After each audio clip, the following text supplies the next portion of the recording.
جامعہ ترمذی میں ایک حدیث ہے کہ نبی صلی اللہ علیہ وآلہ وسلم کھڑے ہو کر پیشاب کرنے سے منع فرماتے تھے۔ جی دوستو، آپ نے دیکھا اور سنا اس کا پہلا جھوٹ کہ نبی پاک صلی اللہ تعالیٰ علیہ وآلہ وسلم کھڑے ہو کے پیشاب کرنے سے منع فرماتے تھے۔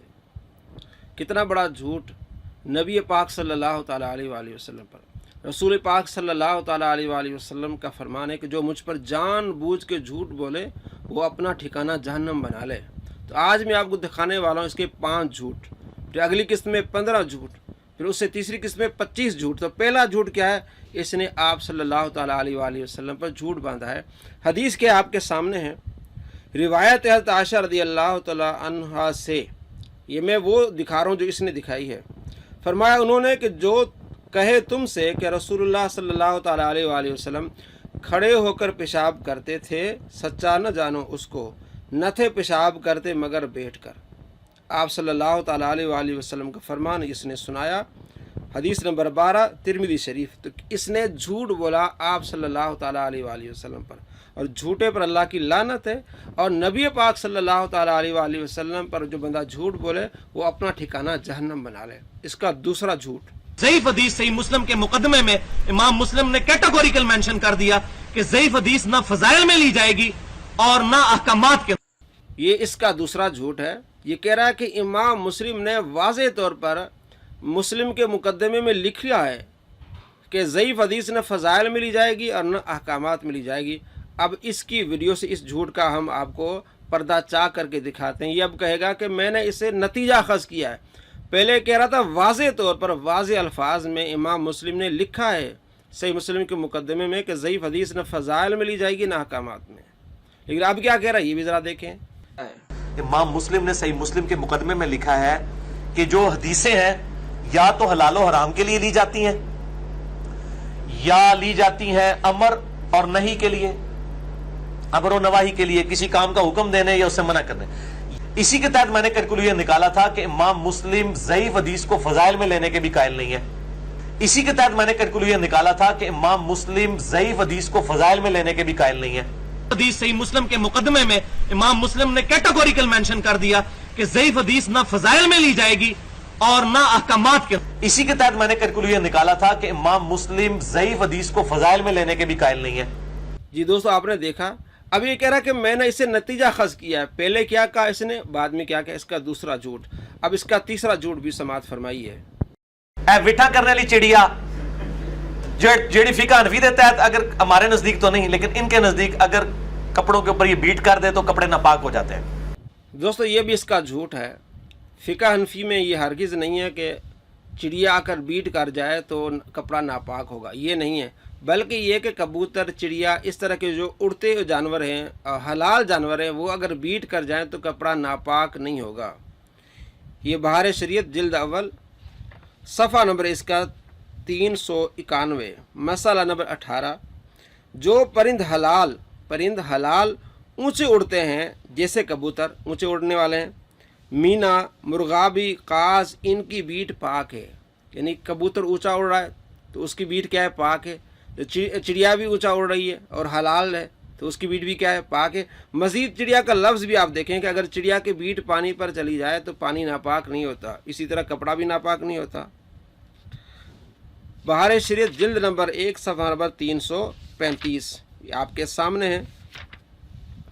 کنویں کا بیان، مسئلہ نمبر 3، مینگنیاں اور گوبر اور لید اگرچہ ناپاک ہیں مگر کنویں میں گر جائیں تو بوجہ ضرورت ان کا کلیل معاف رکھا گیا ہے، پانی کی ناپاکی کا حکم نہ دیا جائے گا۔ اور اڑنے والے حلال جانور، وہاں بھی کہا تھا اڑنے والے پرند، اب یہ اڑنے والے حلال جانور پرند شامل ہیں۔ کبوتر، چڑیا کی بیٹ یا شکاری پرند، چیل، شکرا، باز کی بیٹ گر جائے تو ناپاک نہ ہوگا، وہ پانی ناپاک نہیں ہوگا، پانی بھی ناپاک نہیں ہوگا، اور کپڑے پر بیٹ گر جائے چڑیا کبوتر کی تو کپڑا بھی ناپاک نہیں ہوگا۔ یہ اس کا تھا تیسرا جھوٹ۔ اب آئیے اس کا چوتھا جھوٹ۔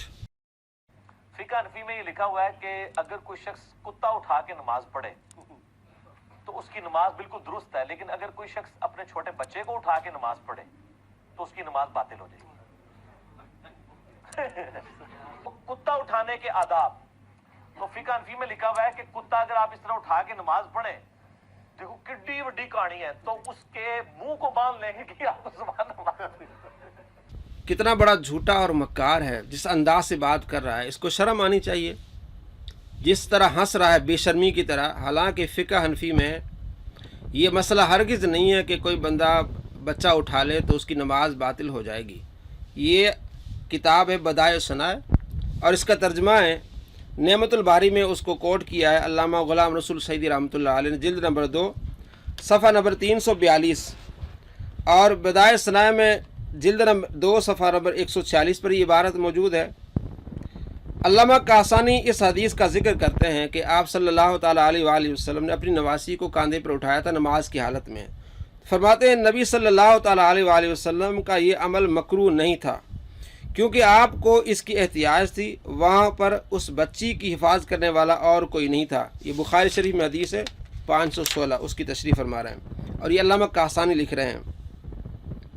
यह आप अपने इस फ़ेल से इसका हुक्म शरई और जवाज़ बयान करना चाहते थे कि अमल कलील से नमाज नहीं टूटती और ये फ़साद नमाज का मौजिब नहीं है, यानी बच्चे को उठा के नमाज़ पढ़ना फ़साद नमाज का मौजिब नहीं है। इस तरह हमारे ज़माने में भी हम में से किसी के लिए अमल मकरूह नहीं है। ये कहते हैं मकरूह नहीं है, नमाज बातिल नहीं होगी, और ये इसने क्या कहा, झूठ बोला कि ये कहते हैं कि नमाज टूट जाएगी। और जहाँ तक कुत्ते की बात है, ख़ुद जो इसने दिखाया उसमें लिखा हुआ है कि आप सल्लल्लाहु ताला अलैहि वसल्लम ने कुत्ता रखने की इजाज़त दी है, मुस्लिम शरीफ में हदीस है। तो कुत्ता नजसुल ऐन नहीं है।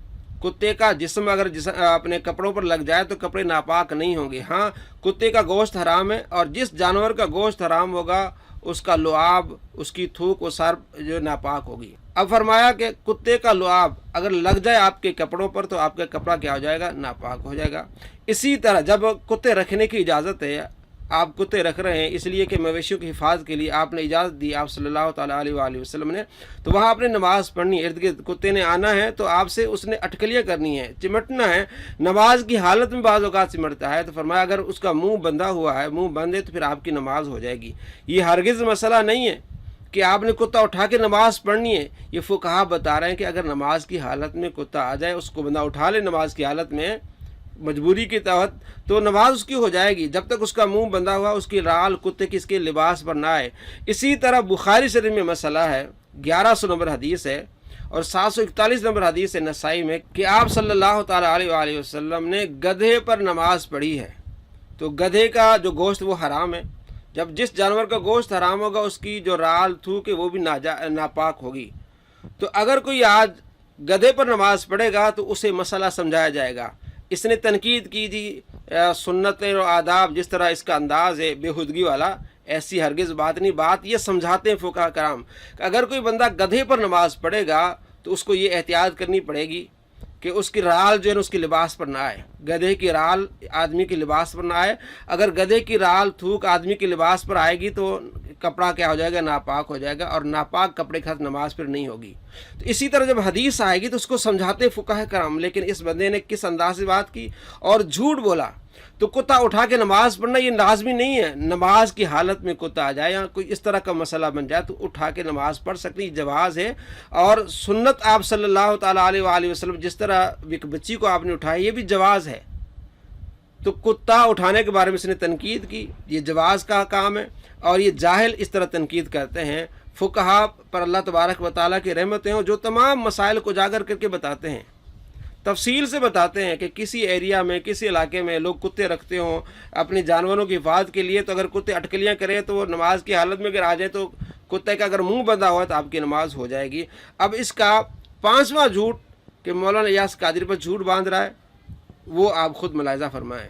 जूता उल्टा हो तो लोग समझते हैं कि ये गुनाह है और कोई बदशुगनी है, फौरन इसको सीधा करने भाग जाते हैं। इसमें कोई मतलब ये पुराने लोग समझते थे। अब तो इलियास कादरी साहब का बकायदा क्लिप आया कि अगर जूती उल्टी हो तो इसको सीधा नहीं करना चाहिए जी।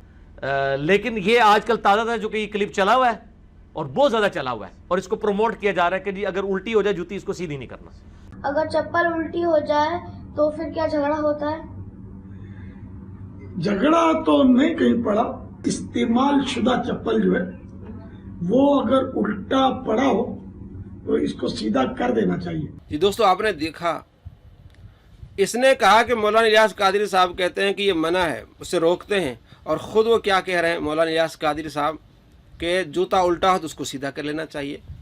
اگلی قسط آئے گی انشاءاللہ العزیز مرزا جہلمی کے 15 جھوٹ۔